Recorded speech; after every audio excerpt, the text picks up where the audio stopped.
Hello students, today I will be telling you guys a story of a lady and her obsession with riches, finery and jewels. Let's see what happens next and do wait for the interesting twist at the end of the story. The title of the story being The Necklace, written by Guy de Maupassant.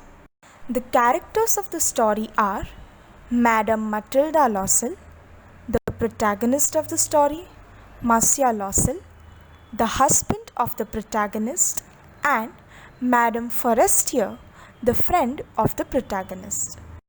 Madame Matilda Lossell was a pretty lady born as if through error of destiny into a family of clerks.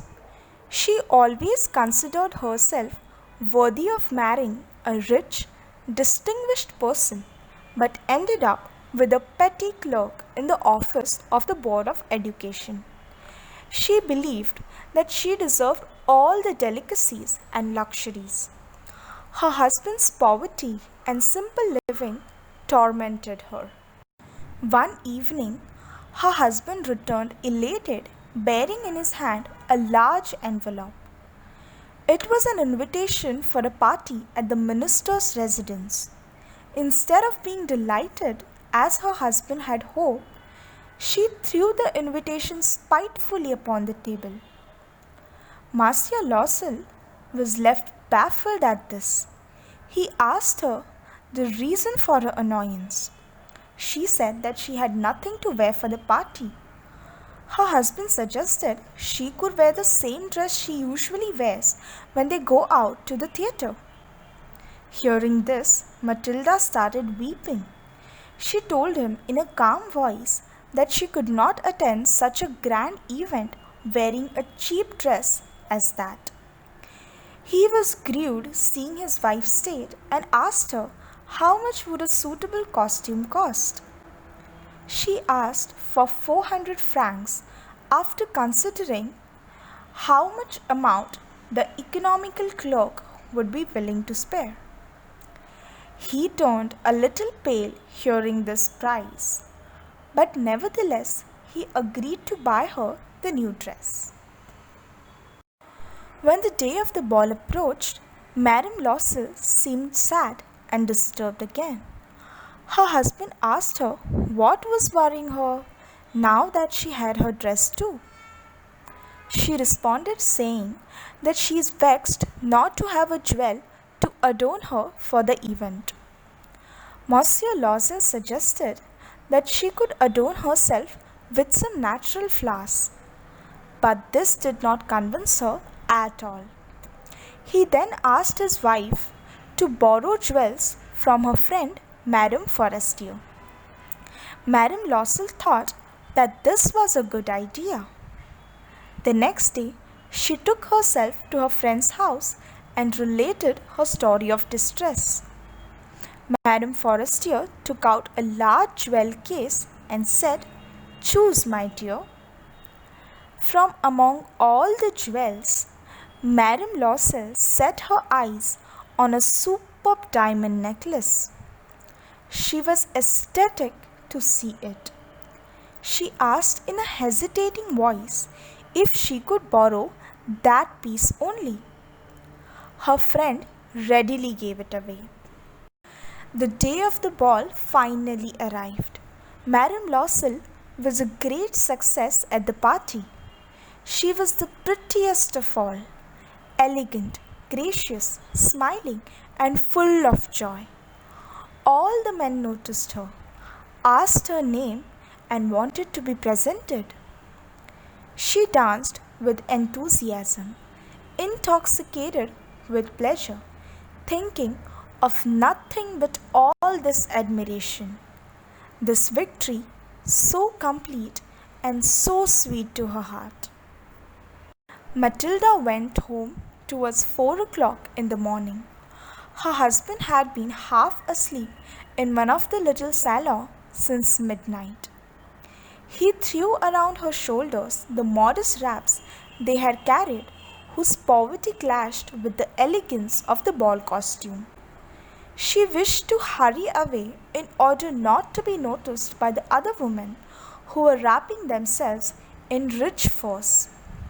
Lossell detained her and asked her to wait for the cab, but she would not listen and descended the steps rapidly.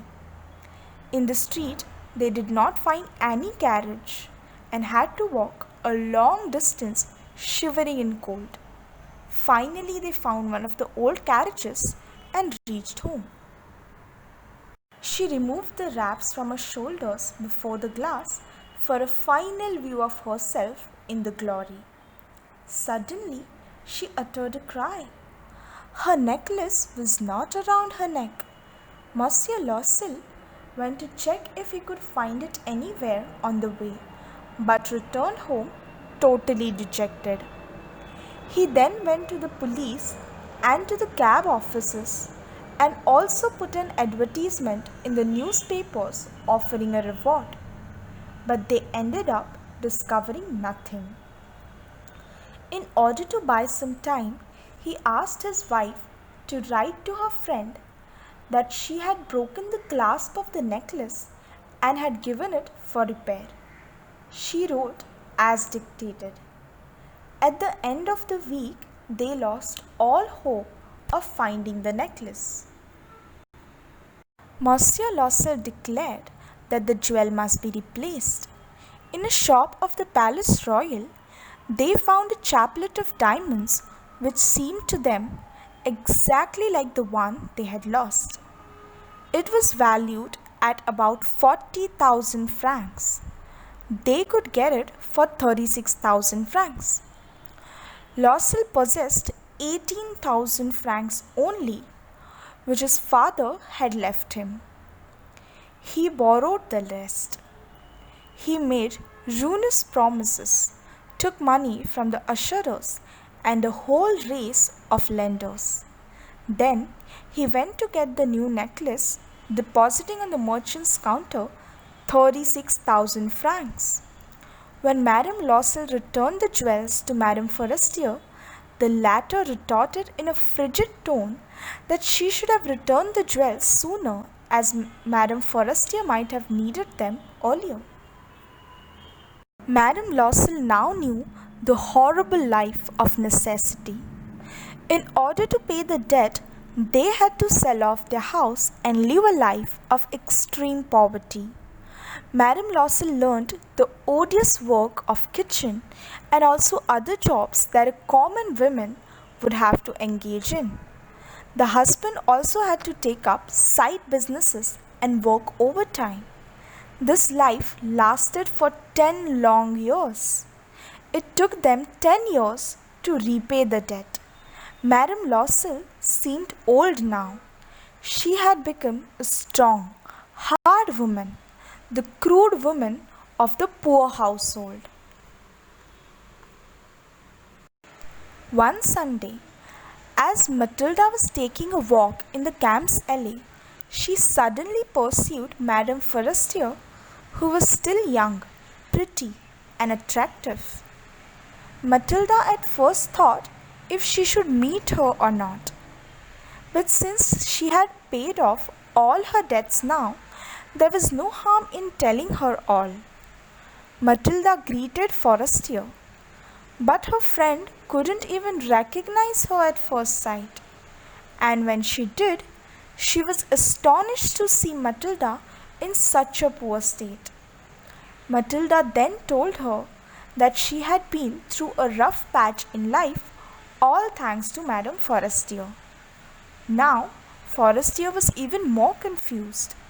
Madame Lossell then narrated all the events that had transpired. Madame Forestier stopped short. She said, "You say that you bought a diamond necklace to replace mine?" Madame Lossell confirmed. Madame Forestier was touched and took both her hands as she replied, "Oh, my poor Matilda, my diamonds were false. They were not worth more than 500 francs. So today we got to see how our life can take unexpected turns And sometimes what we have followed with a lot of vigor turns out to be an elusive mirage. Matilda had replaced a false diamond set of about 500 francs with a real diamond necklace worth 40,000 francs, because of which she had to spend 10 long years of her life in poverty. So that's all for today, students.